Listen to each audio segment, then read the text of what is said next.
It started like any other morning. Quiet, routine, harmless. Erin Walker tapped the surface of the pool, waiting for the beluga she trusted most. But beneath that still, glassy water, something had changed.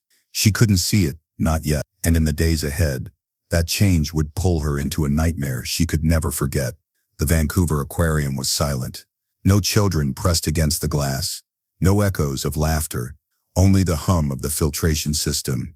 Morning was Erin's favorite time, the calm before the show. She crouched at the pool's edge, holding a stainless steel bucket filled with cold herring. 3 soft taps on the water was the signal. From the depths, a pale shape moved. Smooth, slow.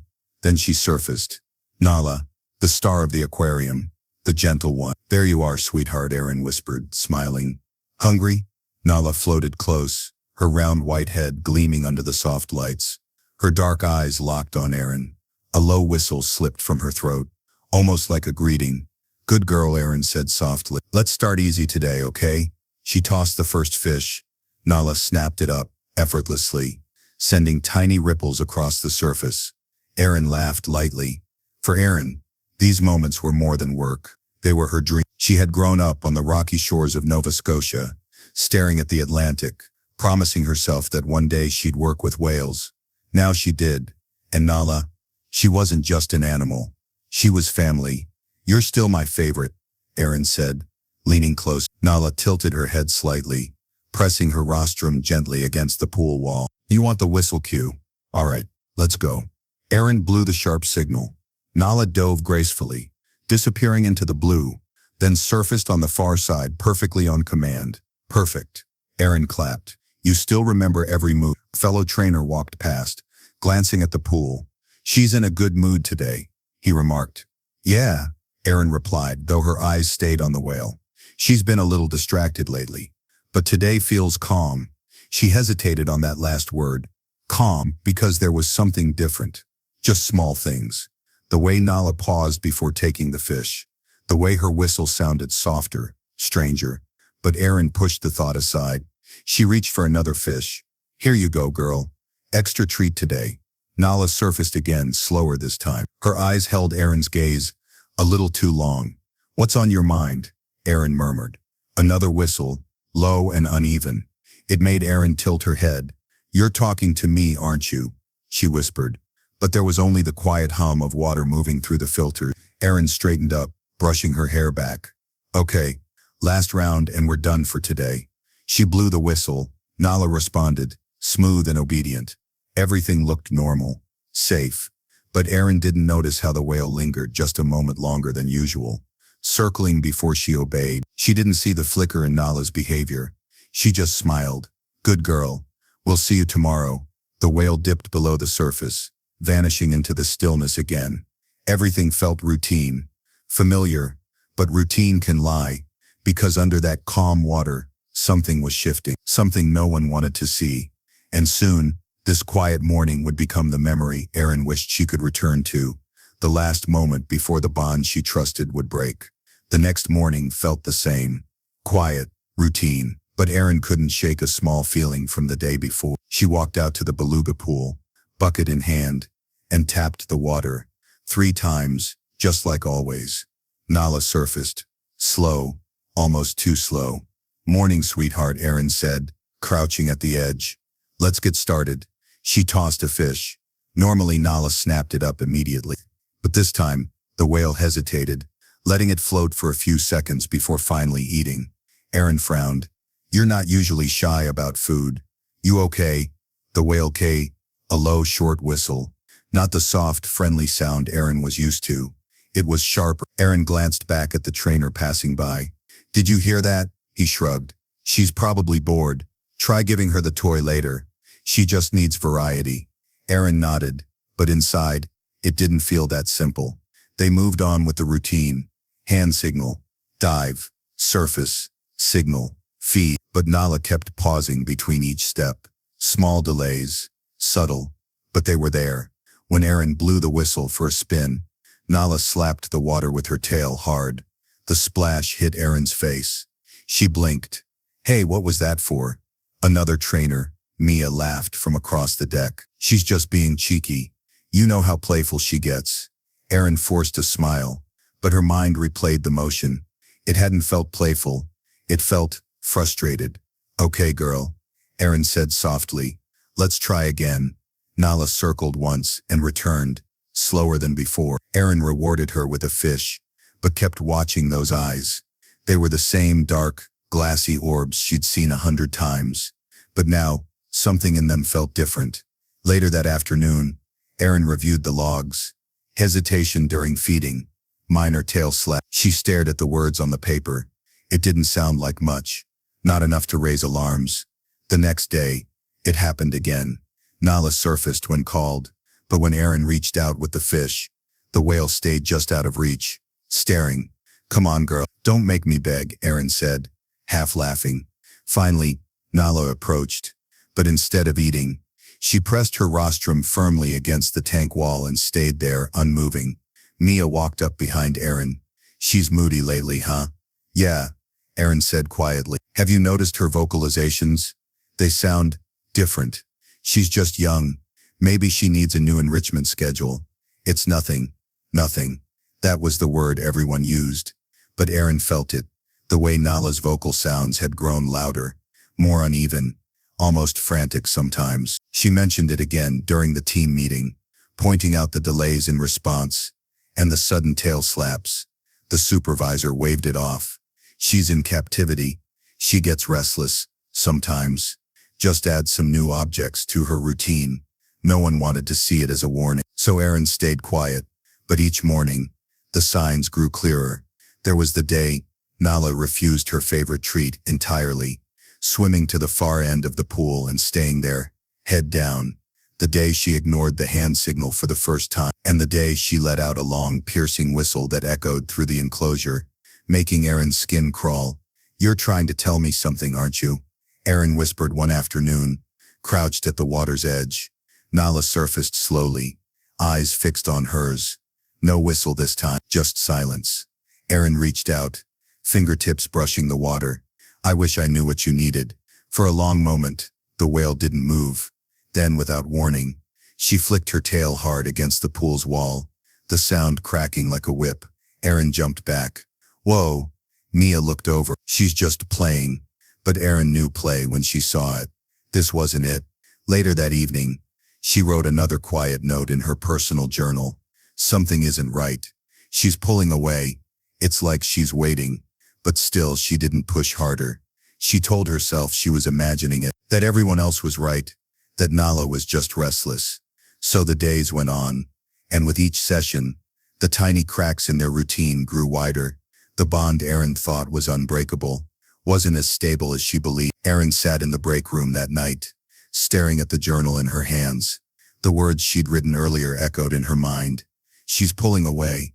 It's like she's waiting. She closed her eyes and thought back to how it all began.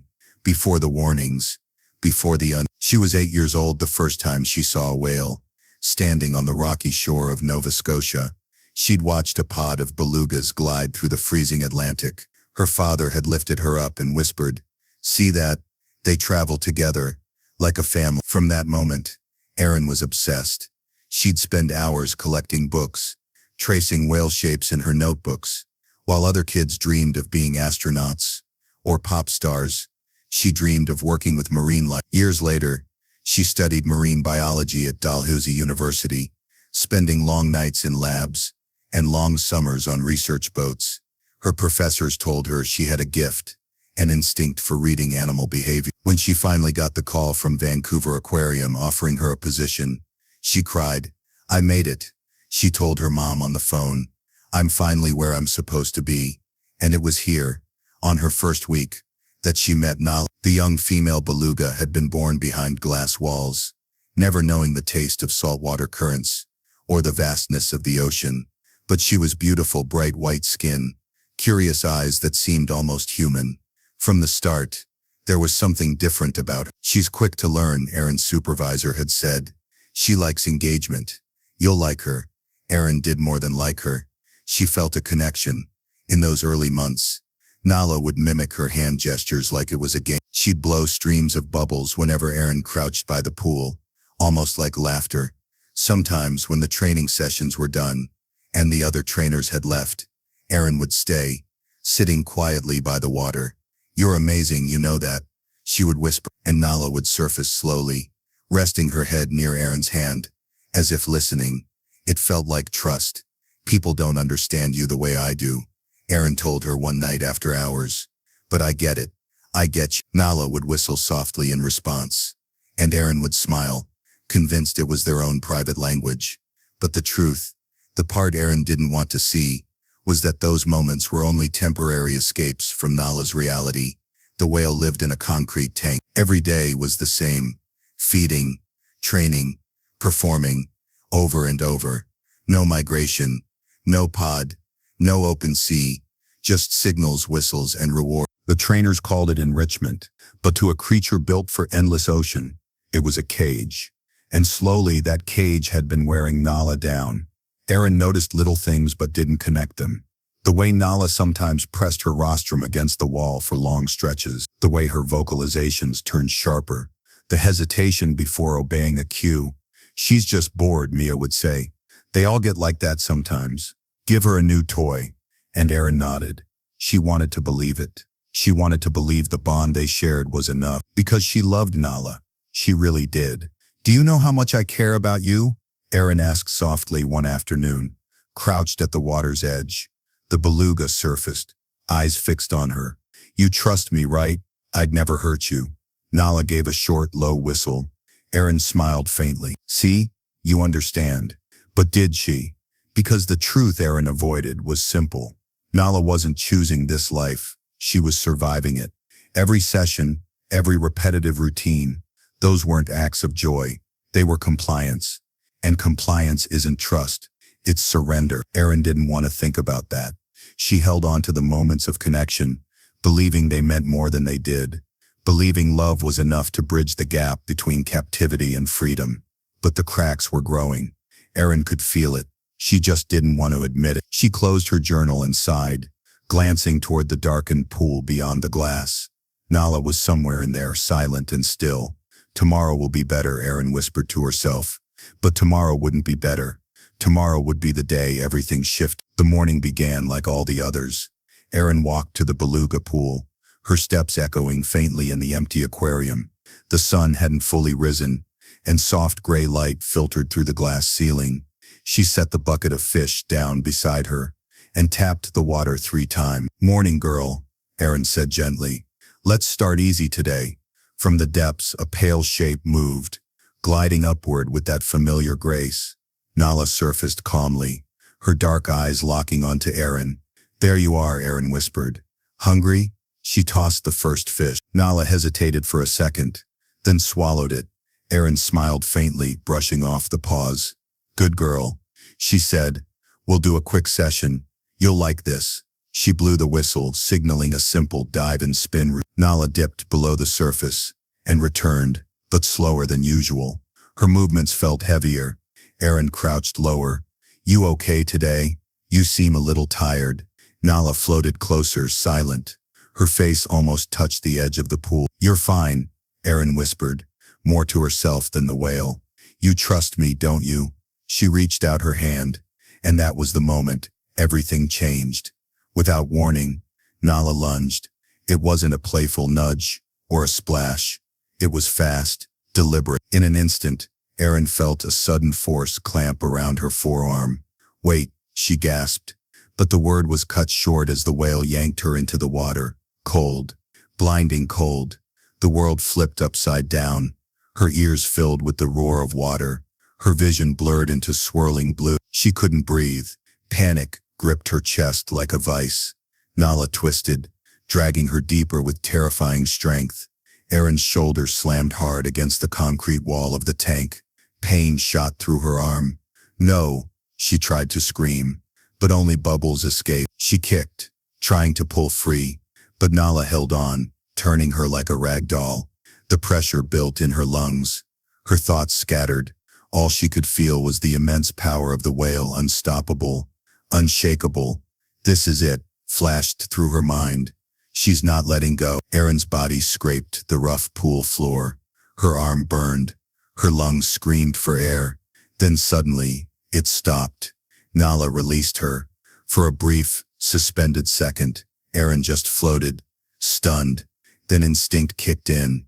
She pushed herself upward with everything she had. Her chest felt like it was going to explode. She broke the surface, gasping, choking on air. "Help!" she screamed, her voice raw. "Help me!" Trainers on the deck froze for half a heartbeat. Then alarms rang out. "Trainer down. Need medics now." Someone shouted. Erin clung to the pool's edge, trembling. Water dripped down her face as she tried to pull herself up, but her right shoulder seared with pain. She couldn't lift it. "Erin, stay calm," Mia's voice echoed. She and another trainer leaned over, grabbing her under the arms. "We've got you. It's okay." But it wasn't okay, because as Erin was hauled from the water, she saw Nala below. The whale didn't thrash. She didn't panic. She simply hovered there, just beneath the surface, staring up at Erin with those dark, unreadable eyes. It wasn't confusion. It wasn't fear. It was something else. Nala blinked slowly, then turned and drifted away, silent. Erin collapsed onto the deck, gasping, coughing. Pain radiated through her shoulder. "Stay still," Mia said firmly. "Don't move your arm." "She," Erin stammered, shaking uncontrollably. "She pulled me under. Just breathe. You're safe now," another trainer reassured, pressing a towel to her wet hair. But Erin didn't feel safe. Not at all, because she knew what she'd felt in those terrifying seconds. Underwater, the pull wasn't random. It wasn't a mistake. It was intentional. "Why?" she whispered, more to herself than anyone. Medics arrived within minutes, lifting her onto a stretcher. As they carried her away, she turned her head for one last look at the pool. Nala floated in the middle, motionless, watching. There was no panic in her, no apology, just silence. And in that silence, Erin realized something she didn't want to believe. The trust she thought they shared had limits. Even the gentlest creature could snap. The medic room smelled of disinfectant and damp towels. Erin lay on the padded table, shivering under a blanket. Her right arm throbbed with a dull, relentless ache. "How bad is it?" she asked, her voice still shaky. The paramedic gently rotated her shoulder and she winced. "It's not dislocated, but you've definitely torn something. We'll need scans to be sure, but it's likely a rotator cuff tear." Erin swallowed hard. "So no surgery?" "Probably not," he said, giving her a small, reassuring smile. "But you'll need weeks of therapy. No heavy lifting. No pool work for now." She nodded numbly.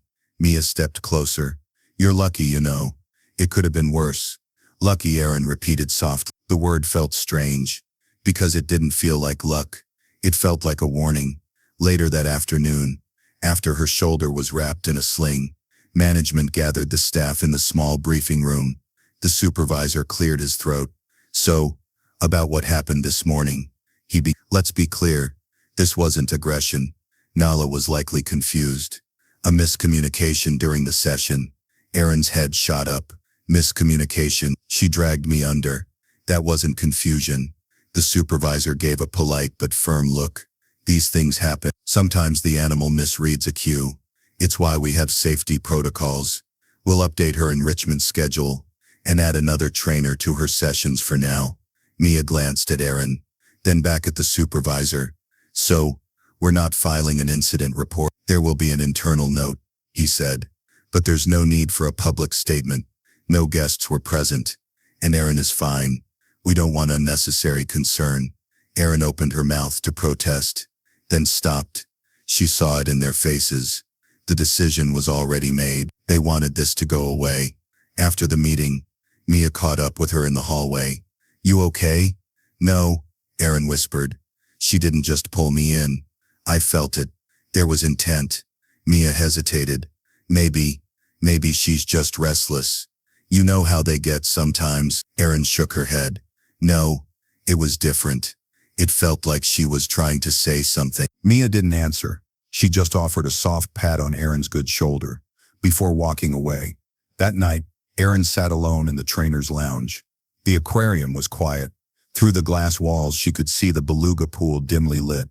Empty and still, Nala was out there somewhere, silent in the dark water. She pulled her personal journal from her bag and opened it. She flipped through the pages, weeks of notes, hesitation during feeding, delayed response to cues, tail slaps growing more forceful, strange, uneven vocalizations, pressing her head against the wall for long periods, refusal of treats. All the signs were there, months of them, and they had all been dismissed. She was crying for help, Erin whispered to herself, and I didn't hear it. Her throat tightened. She thought of all those quiet moments she'd spent sitting by the pool, believing they were sharing trust, believing they had something special. Maybe she'd been wrong. Maybe those weren't moments of trust at all. Maybe they were moments of surrender. She closed the journal slowly, resting her hand on the cover. From the corner of her eye, she saw Minman through the glass. Nala surfaced, just once, breaking the still water with her round white head. She floated there for a few seconds, silent, watching. Then she slipped back beneath the surface without a sound. Erin exhaled a shaky breath. The room suddenly felt colder. For the first time, she felt afraid, not of Nala, but of what captivity had done to her. The trust between trainer and whale, the bond she'd believed was unshakable, felt fragile now, thin, like glass ready to crack. And the silence that followed the incident haunted everyone. No one spoke about it openly. No one admitted what they'd really seen. But in the back of every trainer's mind was the same unspoken thought. It could happen again. Erin sat in the medic room, her wet clothes replaced by a loose shirt and a sling around her injured shoulder. The dull ache pulsed with every small movement. A doctor gently pressed along her arm, assessing the damage. "You've torn the rotator cuff," he said softly. "Not the worst case, but it'll need proper therapy, at least 6 weeks, maybe more. No training sessions until you heal." Erin stared at the floor. "Will it fully recover?" "Yes," he replied. "With time. You're lucky it wasn't worse." Lucky? The same word she'd heard all day. It didn't feel like luck. It felt like a message she couldn't yet decode. Later, in the staff meeting room, management gathered the trainer. The supervisor stood at the front, arms folded. His tone was calm, detached. "Today's incident was unfortunate," he began, "but let's be clear. This wasn't aggression. It was likely a miscommunication during the session, a moment of confusion." Erin looked up sharply. "Miscommunication. She dragged me under. That wasn't confusion." The supervisor met her gaze. "These are wild animals. Even in captivity, sometimes signals get crossed. It happens. The important thing is Erin is okay, and Nala remains stable. There's no reason to escalate this further." Mia spoke up quietly. "Are we filing an official incident report? We'll log it internally," the supervisor said, "but no need for a public statement. No guests were present, and this doesn't reflect a pattern of dangerous behavior. We'll simply adjust the enrichment schedule and add an extra trainer to her sessions." Erin clenched her good hand into a fist. "You're just going to pretend it didn't happen?" The supervisor's expression softened slightly, but his voice stayed firm. "It's over. Focus on recovery. Let's move forward, like it was nothing." After the meeting, Mia caught up with Erin in the hallway. "You okay?" "No," Erin whispered. "She didn't just grab me. She meant it. I could feel it.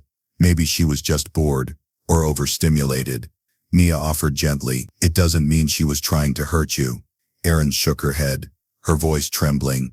"She wasn't bored. She was speaking, and none of us listened." That night, long after everyone else left, Erin sat alone in the quiet trainer's lounge. The aquarium was through the large glass panel. She could see the faint outline of the Beluga pool. It looked peaceful again, deceptively peaceful. She opened her journal, the one she'd been quietly keeping for months. Page after page was filled with small notes. Minor hesitation during training, tail slaps sharper than usual, unusual vocalizations, lingering at pool walls, food refusal on 2 occasions. Individually, none of it seemed alarming, but laid out together, the pattern was unmistakable. She turned the pages slowly, her throat tightening. "She was telling me," Erin whispered. "She's been telling me this whole time. All those mornings she thought were moments of connection. Maybe they were moments of silence before the scream." Nala wasn't just restless, she was unraveling. Erin pressed her forehead into her hand. The bond she thought was unbreakable, built on trust, on affection, felt hollow now. It hadn't been trust. It had been compliance. Because Nala didn't choose this life. She didn't choose the endless routines, the concrete walls, the empty repetition. She just endured it. And maybe pulling Erin under was the only way she knew how to be heard. Erin closed the journal slowly, a heavy knot forming in her chest. From the corner of her eye, she caught movement beyond the glass. Nala surfaced once, her round head breaking the still water. She hovered there watching. No whistle, no splash, just quiet. Erin froze, their eyes meeting through the glass. For a brief second, it felt like the whale was staring straight into her. Then, as silently as she appeared, Nala slipped beneath the surface again, vanishing into the dark. Erin exhaled, her breath shaky. The room suddenly felt colder. She realized something no one else would say aloud. The trust between trainer and whale had always been fragile, and now it was cracked, just like the glass that separated their worlds. And in that silence, Erin understood one haunting truth. If they didn't start listening, this wouldn't be the last time. Weeks passed. Erin's shoulder slowly healed, but the memory didn't. Every night she replayed those seconds underwater. Nala's grip, the cold darkness, the calm stare when she resurfaced. She returned to the aquarium after her medical leave. But something had changed, not just in her but in Nala too. The whale was quieter now. During sessions, she responded to cues, but without the spark she once had. She didn't chase bubbles anymore. She didn't press her rostrum against the wall for attention. She did what was asked of her, then drifted away, silent. She's behaving better, Mia remarked one afternoon. Erin watched Nala glide in slow circles. She's not better, she murmured. She's distant. No one else seemed to notice, or maybe they noticed and didn't want to admit it. Months later, an announcement came. Management decided to transfer Nala to another facility. As part of a breeding program, it was framed as a positive move, a chance for her to be with other whales, to help expand the captive population. The day of the transfer, Erin stood by the pool one last time.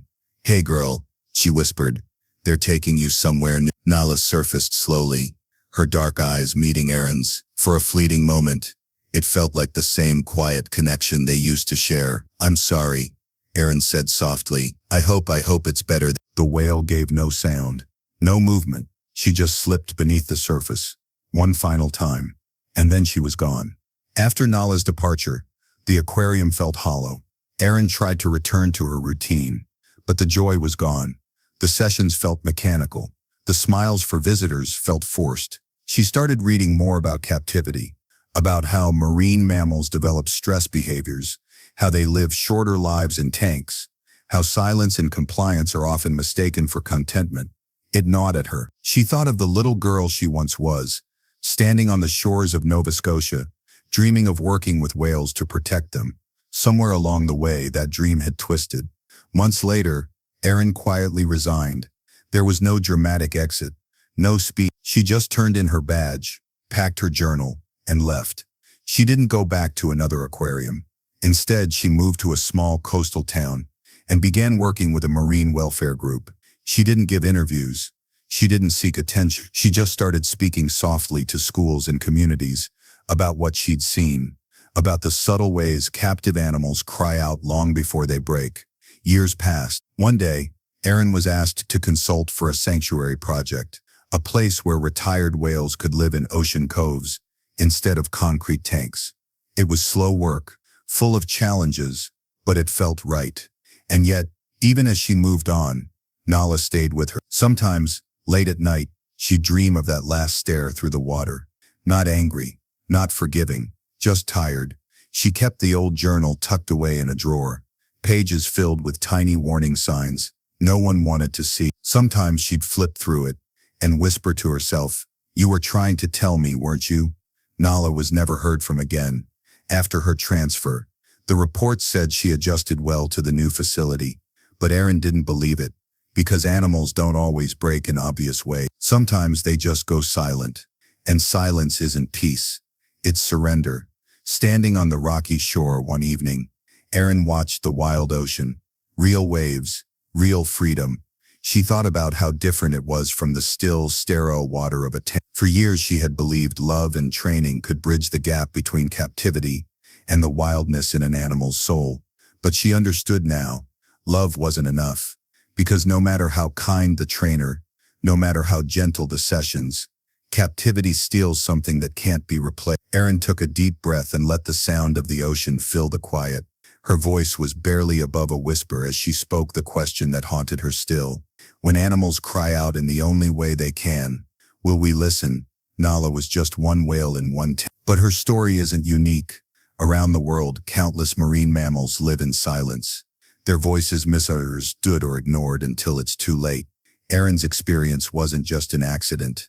It was a warning, a reminder that trust when built inside walls will always have. So the question remains, when animals cry out in the only way they can, will we listen? If this story moved you, share it. Speak for the ones who cannot speak for themselves.